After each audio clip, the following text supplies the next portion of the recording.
What's up, everybody? Welcome in to it almost feels like a long awaited edition, Ethan, of SSPN Offseason because we have Mm. not done one of these where it's pre-recorded in a minute, my guy. And this isn't going to be the longest episode, but we are going to recap what happened today in the second round for the San Antonio Spurs. But before we get to that, Ethan, I did want to ask you, now that we're 24 hours removed from Stefan Castle being picked at number 4, as well as the 8th pick trade, are there any other thoughts that have popped into your mind throughout the day or anything else, any other feelers just 24 hours removed from both of those things happening? Stefan Castle, I was happy when we picked him. I'm still happy today. Very pleased with the direction that the Spurs have decided to go, which is addressing defense and finding the future point guard to pair alongside Wembanyama, a guy that's 6'5", maybe even 6'6" with shoes on. We're not sure, with the ability to defend some of the bigger guards in the West when we eventually get to the playoff contention. So extremely pleased there.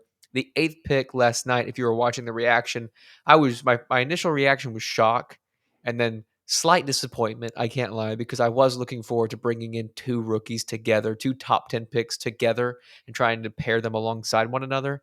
But with everything that was discussed today on news outlets and on Twitter, how we opened up $7 million worth of cap space by trading away that pick. We also brought in this pick swap in 2030 and the unprotected in 2031 from Minnesota. So it feels like not only are we trying to open up cap space to make a free agency signing, but also looking to stash draft capital to make a bigger move down the line. Probably not this year. We've discussed this before. We'll get into it later in the offseason, but maybe next season when we're kind of ready to take a bigger push into playoff contention.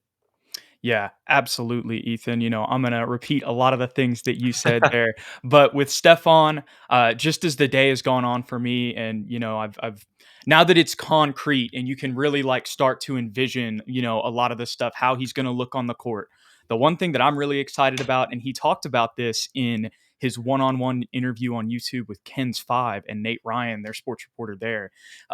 Him and Devin, they grew up not too far from each other. Oh. He was in, I can't remember if it was Devin or him that was in Suwanee, Georgia. It may be Sewanee. I may be completely mispronouncing that. But what I do know is basically Stefan was only about an hour north of the Atlanta area where Devin was from. So he said he felt like their chemistry, because they're kind of from the same area, as much as they Mm. didn't know each other, they didn't cross paths. He feels like they're going to get along really well. And I got the Devin Vassell shirt on today. And I think that's the thing that has popped out to me, Ethan, today. It's Hmm. just, as much as I'm super excited for, the defensive, just the defensive upgrade he's going to bring on top of the versatility and the athleticism and all that type of stuff with all the guards in the West that we've talked about. But I'm also super excited to see what he looks like next to Wemby. That's just, continuing to visualize things in my mind that I didn't go to before because we weren't, for sure that it was going to be a thing. But I've Hmm. really been thinking about him next to Devin in that Mm. backcourt. And it makes me happy, Ethan. Like, regardless of where Stefan, if Stefan ever becomes an all-star, I definitely think that that's a possibility. You never know how these things are going to work out. But at the same time, I think even at his floor, that backcourt is just going to be it's going to be a backcourt of the future. That's what it feels like. I know it's only 24 hours removed and there's so much ahead of us, but I think there's a lot of reasons to be high on Stefan Castle. And then talking about the 8th pick, with everything that you just mentioned, the cap space that you mentioned as well, just about an hour ago, I saw the interview that Brian Wright did today in San Antonio with the press reporters where, they're asking him about that. And, he kind of joked. He's like, we basically traded for like two 11-year-olds somewhere, like, Hmm. with the 2030 picks. And another thing I wanted to mention about that we didn't mention last night, Ethan, and I think the Minnesota team could definitely look a lot different, but we forget how young Anthony Edwards is. When Right. those picks happen, dude, he's going to be 29, 30. He's going to be right in his prime. With that being said, the draft classes themselves could be much better. And that's another thing that Brian alluded to in the interview today. He just basically said, we felt like at the end of the day, these two picks were just better value than the 8th pick this year. And so Obviously, there's the other stuff that you alluded to that, like you said, we'll get into later this offseason, with potential moves that we could be setting up. The other thing, not to get too off topic here, Ethan, but the pre-Olympic qualifying tournament, that starts next week. Jeremy Sohan will be playing. Sandro Mamukelashvili will be playing. And you know what also starts next week, Ethan? NBA free agency. So we're going to have all of it mixed together at the same time. We're going to see how Jeremy's looking. We're going to see what free agency moves the Spurs make, if any. But those questions are literally just 3 days around the corner, Ethan. When the clock strikes midnight on June 30th and it's July 1st, it's off to the races. And this is the last thing I'll say before we get into our second round breakdown here, Ethan. When I was watching the draft today, Adrian Wojnarowski did a little segment about Paul George, and he mentioned a lot of different teams. And the last team he did mention to just, keep an eye out that could potentially be in the race for Paul George is the San Antonio Spurs. With that being said, I think all the other teams that he mentioned are probably more likely for that to happen. But the fact that Woj is on ESPN during the draft mentioning the Spurs, alongside Paul George's free agency is something significant, especially when you think about the three and, potentially maybe keeping a roster spot open, trading that 8th pick. On paper, it's a perfect match for us. Paul George, he does fill that need at the small forward position, defensive minded, immediately pushes us into, honestly, if we were to sign him, probably playoff contention. I would even jump up to that. Not high seeds, but Right. 6, 7, 8 immediately becomes a possibility there. But the the Paul George stuff is so confusing for me because I know everybody wants him. Philadelphia is a team that wants him. Golden State is rumored to be ready to offer him a 4-year max contract. He wants to be, according to reports, on the West Coast, but on his podcast P, he also stated it doesn't really matter to him if he even goes to a contender. So he's kind of putting out a lot of different feelers, keeping his options open. I would be very pleased if we were to sign him. Contrary to maybe some of the things that we'd said prior, how we are stay patient. But if we were somehow to get Paul George, I'm all for that. Yeah, and I mean, when you think about the defensive potential of Yep. a Stefan Castle, Devin Vassell, Paul George, Jeremy Sohan, Victor Mm, Wembanyama lineup, right. man, on top of the spacing that PG would add too. But, as you mentioned, him on the West Coast, there have been a lot of reports about him potentially going to Golden State. And honestly, I would probably lean, if I had to set the odds, I would have them over the Spurs whenever it comes to likelihood, just Yeah. because Clay's probably leaving. I think that'll be more of a seamless fit, and it'll be like immediate like championship contention. But also what you just said is very key too. And I'm glad you brought up his podcast because now, Ethan, I will say this is kind of a little bit of an asterisk. Everybody who's doing a podcast, especially about the NBA, I mean, obviously we're about the Spurs, but if you're doing an NBA podcast, you want to get a lot of Wemby content out, just, for the viewership, bluntly. So that is Mhm. something I want to kind of have as an asterisk before I say this. But he brings up Wemby a lot He does. on that podcast. There's a lot of different clips that I've seen. So I think it's just something to, keep in the back of your brain, store it away. Don't have a lot of expectations, but just take note of it. Right. And I know it's a completely different team, but if you think all the way back to 2016 when he was traded to Oklahoma City, his top 3 teams, one of them was the San Antonio Spurs. And a lot of that had to do with what our team looked like at that point with Right. Kawhi and LaMarcus Aldridge. But even still, he has a lot of respect for Pop, and he talks about that often as well. Absolutely, Ethan. Well, let's get into these 2 picks that the Spurs made today. Let me pull something up because the first pick we made, Juan Nunes, who, to be Mm, honest with you, I was kind of more excited about. And it's probably just because of the fact that I've watched a little bit more of him than I have Harrison Ingram. mm.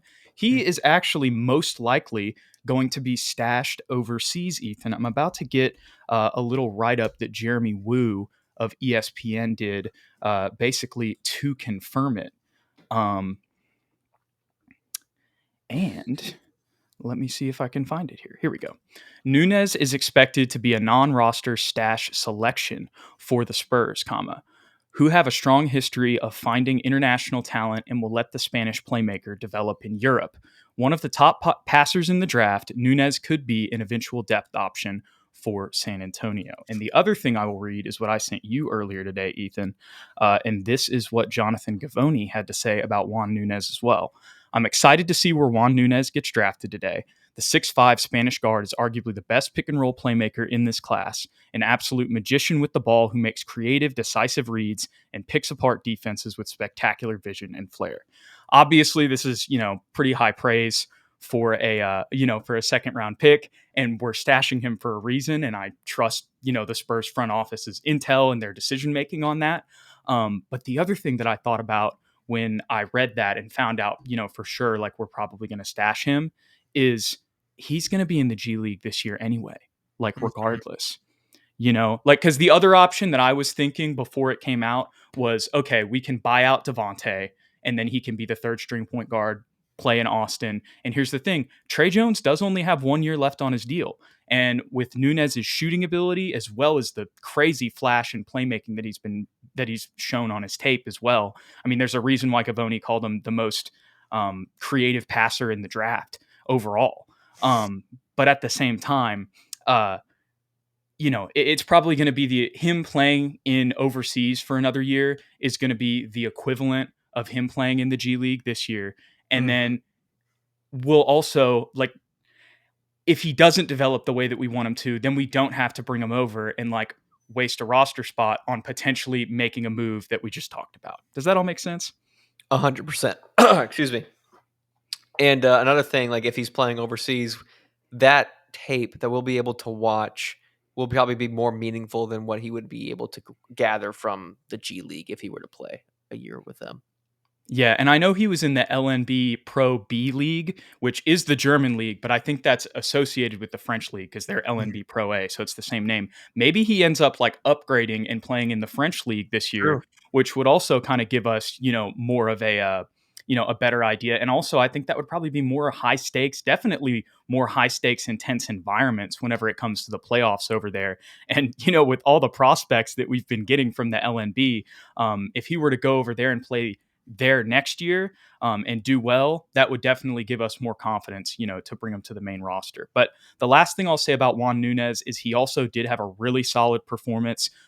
I don't know if he started, but he played on the Spanish FIBA team, and I believe they made it to the finals, or they were at least a semifinalist. Regardless, he had to go up against Canada and Germany. So that's Dennis Schroeder and Shea Gilgeous-Alexander. And he was one of the standouts and kind of eyebrow raisers from the FIBA World Cup last year, as an 18-year-old playing on the Spanish national team. So Mm. definitely still at the end of the day, an upside swing. I really like the passing and shooting ability as well as the size. But at the same time, I trust the Spurs, and he was going to be in the G League this year anyway. So that's kind of my final take on him. Yeah, it's such a Spurs pick, if we're being completely honest. I just like a foreign point guard. Kind of reminds me a lot of Ricky Rubio. I think probably a little bit better of a shooter than Ricky Rubio, but that's not very difficult to be. A guy that played for the Spanish team at 18 years old, we saw that in Ricky Rubio 2008 Olympics. So if he's able to produce a career similar to that, then I think this is a very successful second round pick, especially since Ricky was a lottery pick. And at his floor, he's just a guy that we never see again. And then we really didn't waste that much on him because it was only a second round pick. And we did get cash considerations as True. well as trading. When we traded that pick, it was just, a one pick swap. So at the end of the day, we got paid for Correct. picking him. Literally, literally. So we will see. That will be something to monitor, and that will just kind of be another player that will kind of just be floating around in the background now for the Mhm. Spurs for the next year. But the last thing, actually, one more thing on Juan Nunes, there could be a potential he plays summer league. So we'll keep an Oh, eye out. We'll keep an eye out for that. heck yeah. Yeah, that'd be nice. Faux show, faux show. But that leads us to somebody who has gotten an official Spurs number today, Ethan. He will Oh, be on the roster. Um, we don't know if it's going to be in a two-way capacity or maybe it has just broken while we're recording this, Ethan. But I would highly expect that it would be in a two-way capacity. But regardless, he is going to be on the roster and will not be stashed away in Europe. And that is Harrison Ingram, the 3-4 from North Carolina. 6'5", 234, Ethan. I have not watched that much of him. mm, But in the little tape that I've watched, and we also got a text from Lou here. He mhm. was very excited about the pick. I'll read what he had to say. But before we get into that, I'll just kind of give my, little synopsis from the little tape that I've been able to kind of gather since he got picked earlier today. 38% from three on 4.6 attempts per game. So I like to see that right off the bat. A big body at 234, 6'5", almost 9 rebounds per game. Played at Stanford for 2 seasons before going to North Carolina.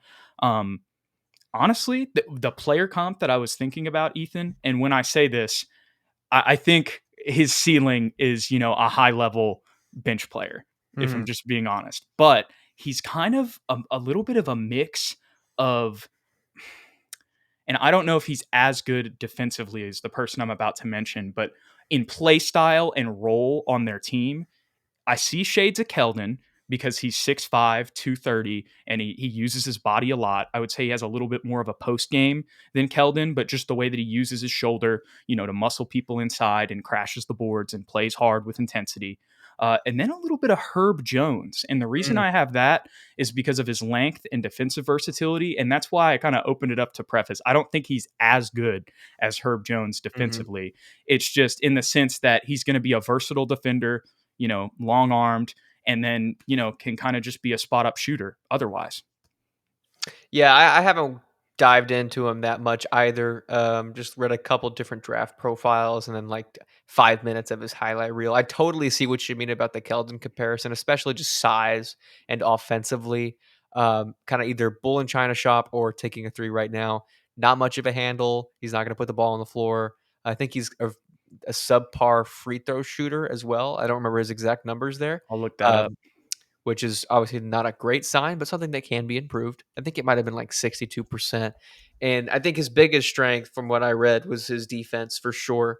At 6'5", 6'6", 230, he has the strength and versatility to guard 3 and 4. I think his quickness is probably what separates him from guys like Herb Jones. Herb can basically guard 1 through 4.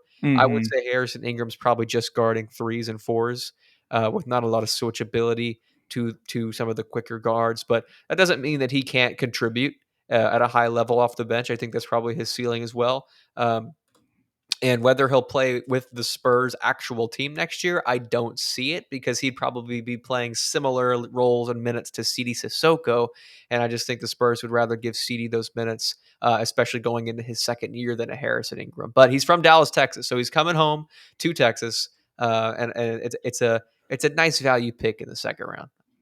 Yes, so his free throw percentage was 61%. So you were right on the money with that, Ethan.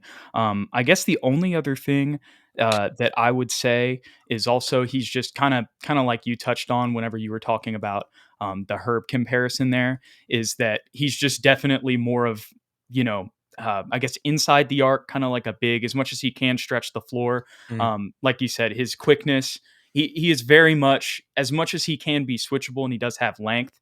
When he gets to ones and twos, I agree. He is more closer to like the post, whenever it comes to just who he's going to guard or like, a speed advantage, if that makes sense. So Mhm. I completely agree that he would probably get beat off the dribble by most ones and twos.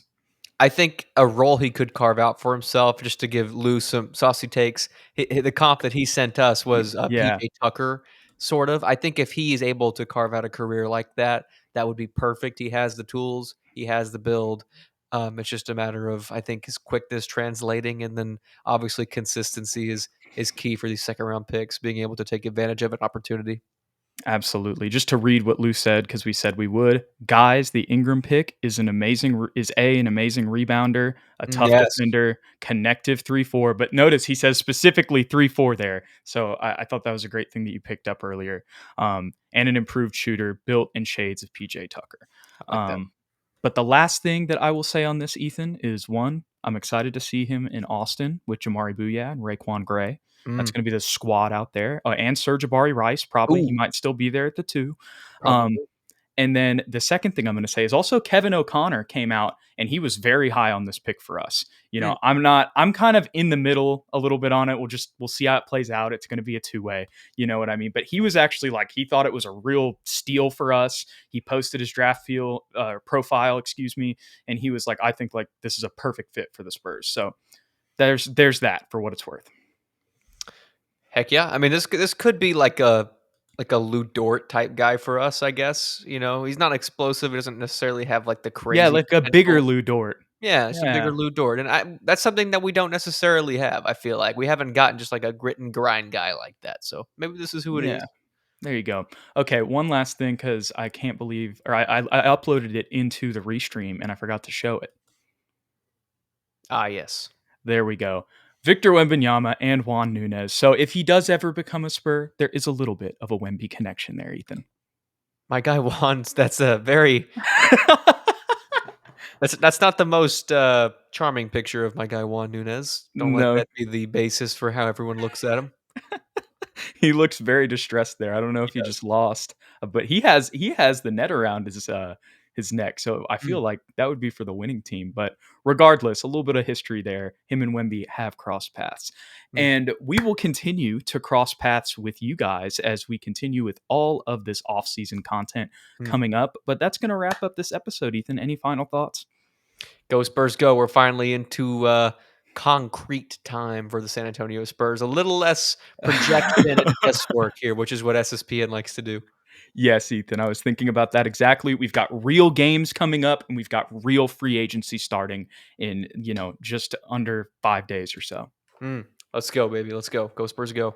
We appreciate y'all. We'll catch y'all in the next one. And Mm. if you enjoyed the content, don't forget to hit the like and subscribe button below. And if you want to stay updated with the show, follow us on Twitter at SSPN on YT, at Jude McLaren, and at Ethan_Quintero. We appreciate you guys. We'll catch y'all later.